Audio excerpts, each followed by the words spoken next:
Good evening students, स्वागत है आपका अपने चैनल माही कॉमर्स क्लासेस में। तो आज की वीडियो हमारी बच्चों होने वाली है पार्ट बी के लिए, जो कि हमारे क्लास 12 के स्टूडेंट्स हैं। तो आज हम उनको पढ़ा रहे हैं पार्टनरशिप। ठीक है, इंट्रोडक्शन ऑफ पार्टनरशिप। तो पार्टनरशिप क्या होती है, जिसमें हमने लिखा है टॉपिक हमारा अकाउंटिंग फॉर पार्टनरशिप। पहले हम समझेंगे पार्टनरशिप क्या होती है।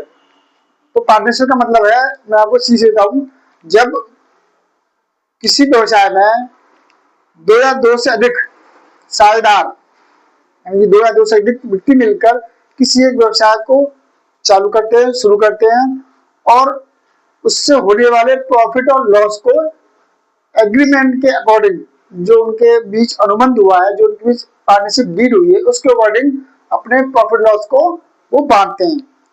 ठीक है, तो इसमें हम पार्टनरशिप में, a partnership is a business between two or more than member who agree to share profit and losses in the business।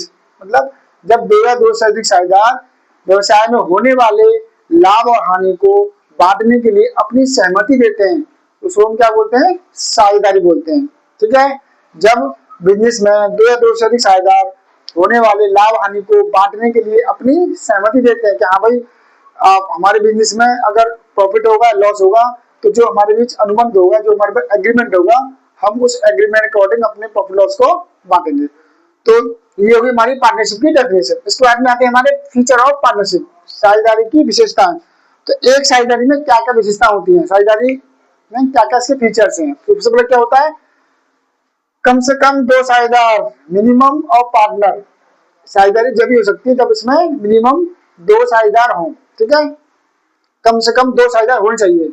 किसी बिजनेस को पार्टनरशिप बनने के लिए दो साझेदार होने चाहिए, मिनिमम पार्टनरशिप होनी चाहिए, मिनिमम पार्टनर होने चाहिए। अगला होगा आपका प्रॉफिट एंड लॉस शेयरिंग, लाभ हानि का बंटवारा। ठीक है ना, तो पार्टनरशिप में क्या होता है, लाभ हानि, यानी कि जो बिजनेस में जो प्रॉफिट और लॉस होगा, उसको साझेदार अपने जो उनके बीच एग्रीमेंट हुआ उसमें लाभ हानि को बांटेंगे। ऐसा नहीं कि एक ही साझेदार पूरे प्रॉफिट को ले जा रहा है, या एक ही साझेदार हानि को भी बांट, नहीं, जो भी होगा बिजनेस में प्रॉफिट लॉस, उसको वो बांटेंगे। ठीक है ना, उसके बाद में आता है हमारा एग्रीमेंट, समझौता। जिसमें मैंने बताया कि पार्टनरशिप बिना एग्रीमेंट के नहीं हो सकती, पंजीकरण आवश्यक है। ठीक है ना, ऐच्छिक होता है वैसे तो, लेकिन आवश्यक है। लेकिन इसमें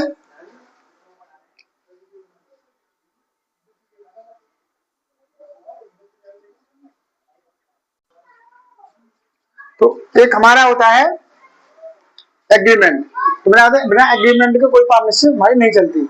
क्यों एग्रीमेंट इसलिए आवश्यक है, ताकि जो पार्टनर है उनमें कोई भी विवाद या कोई भी लड़ाई झगड़े वाली बात ना हो, क्योंकि एग्रीमेंट होता है दोनों की सहमति से। ठीक है ना, दोनों पार्टनर अपनी सहमति से एग्रीमेंट पर साइन करते हैं, और ये भी एग्री होते हैं कि बिजनेस में जो भी कुछ होगा, लाभ हो या हानि को, हम उसमें अपने जो हमें रेशियो मिलेगा उसमें अपने आप को लाभ हानि को बांटेंगे। ठीक है, तो अगला हमारा क्या होता है, अनलिमिटेड लायबिलिटी, असीमित दायित्व क्या होते हैं, जब पार्टनर बिजनेस में इन्वॉल्व है। ठीक है ना, तो बिजनेस में क्या होता है, कभी हानि भी हो जाती है, और हानि हो गई है तो क्या होगा, जो पेमेंट लेने वाला आएगा, जिसके कंपनी ने जिससे भी पैसा उठा रखा है, बाहर से पैसा उठा रखा है, और बिजनेस में लॉस हो गया, तो क्या होगा, जो कर्जदार हैं वो कर्ज लेने आएंगे। तो पार्टनरों की ये जिम्मेदारी बनती है कि वो फंड की व्यवस्था करेंगे। ठीक है ना, वो क्या करेंगे, फंड की व्यवस्था करेंगे, कंपनी के लोन को चुकाएंगे, ये उनकी दायित्व बनता है। ठीक है ना, तो अनलिमिटेड लायबिलिटी कितना भी हो उनको व्यवस्था करनी पड़ेगी। ठीक है, सही पार्टनर कंपनी के लिए या जो भी बिजनेस कर रहे हैं उसके लिए वो फंड जुटाएंगे। ठीक है, तो ये होता है आपका अनलिमिटेड लायबिलिटी। एक होता है आपका म्यूचुअल कॉन्ट्रीब्यूशन, पारस्परिक योगदान, यानी कि सभी पार्टनर बिजनेस में अपना अपना योगदान देंगे। कोई सेल्स में है, कोई सर्विस में है, कोई किसी विभाग में है, कोई किसी विभाग में है, कोई बाहर का देख रहा है मैनेजमेंट, कोई अंदर का, सभी पार्टनर एक बिजनेस को चलाने में कंट्रीब्यूट करेंगे, अपना अपना सहयोग देंगे। ठीक है ना, ऐसा नहीं कि एक आदमी 8 घंटे काम कर रहा है, एक आदमी आ नहीं रहा है, एक आदमी सोया हुआ है, एक आदमी बहुत इनएक्टिव है, या एक बिल्कुल स्लीपिंग मोड पर चला गया है। तो ऐसा नहीं, हर पार्टनर को अपनी जिम्मेदारी सही समय से निभानी पड़ेगी, और उसकी जिम्मेदारियां वो उठाएगा। कंट्रीब्यूट मतलब एक तरह का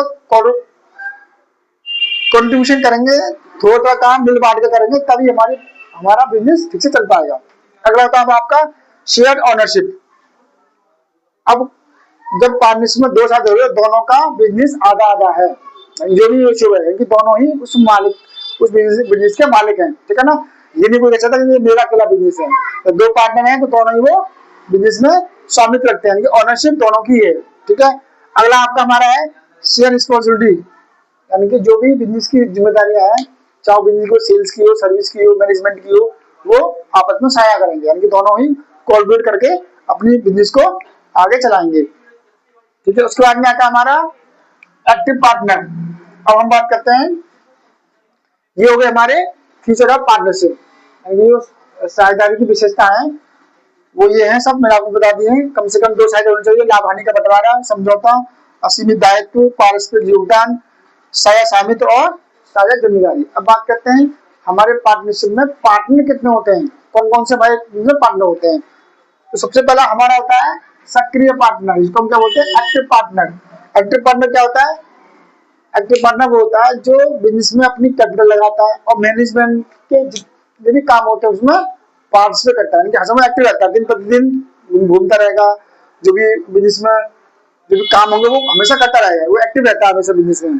तो क्या एक होता है स्लीपिंग पार्टनर, सुप्त पार्टनर, उसका उसका क्या काम है, केवल ऐसा नहीं कि वो सोता रहता है बिजनेस में आके, इसका नाम स्लीपिंग पार्टनर है, तो उसका मतलब ये नहीं है कि वो सोता रहेगा, वो क्या करता है पूंजी कैपिटल बिजनेस में इन्वेस्ट करता है, आराम करता है, यानी पैसा लगा दिया उसका आदमी, उसको मतलब नहीं क्या हो, उसे बस अपना प्रॉफिट लेने आ जाएगा, काम खत्म, ठीक है ना। यानी कि मैनेजमेंट के कोई कार्य से कोई मतलब नहीं है, कोई भी कुछ भी करे हमें कोई मतलब नहीं है, मैं तो बस अपने लाभ से हम हानि से मतलब है, ठीक है, उसे कोई मतलब नहीं है। मैनेजमेंट का कोई भी पार्टिसिपेट नहीं करता, वो मैनेजमेंट में कोई वर्क नहीं करता है, केवल अपनी कैपिटल इन्वेस्ट करता है।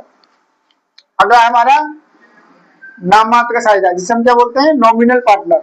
नॉमिनल पार्टनर क्या होता है, केवल वो फर्म को अपना नाम देता है, केवल फर्म को क्या देता है, अपना नाम देता है, और मैनेजमेंट का कोई भी वर्क या कोई भी पार्टिसिपेट में वो भी किसी भी मैनेजमेंट के किसी भी काम में वो भागीदारी नहीं करता है, केवल फर्म हमको नाम देता है, ठीक है।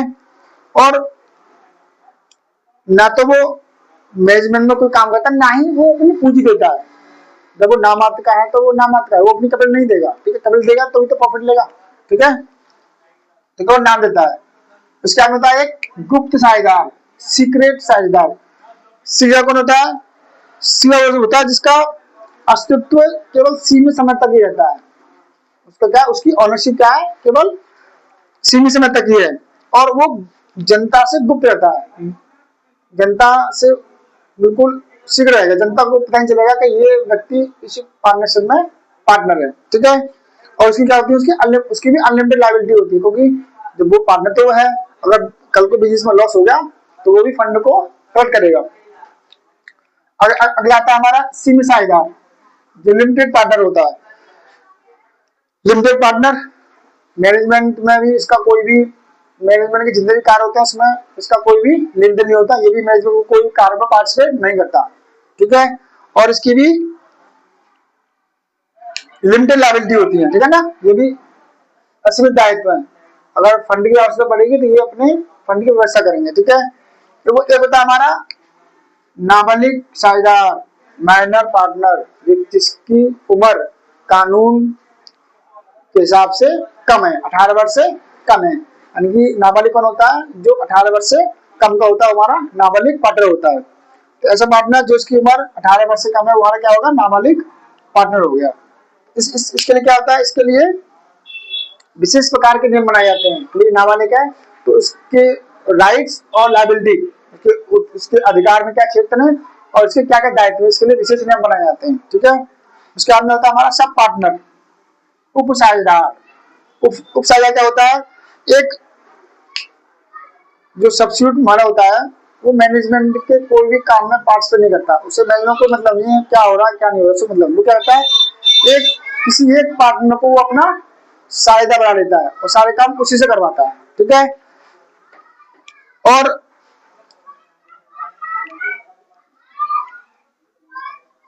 ठीक है, तो ये हमारे क्या हो गए सब पार्टनर। तो ये हमारे पार्टनरशिप में पार्टनरों की संख्या है कि हमारे पार्टनरशिप में कौन कौन से पार्टनर होते हैं, active partner, sleeping partner, nominal partner, secret partner, limited partner, minor partner और सब पार्टनर, ठीक है।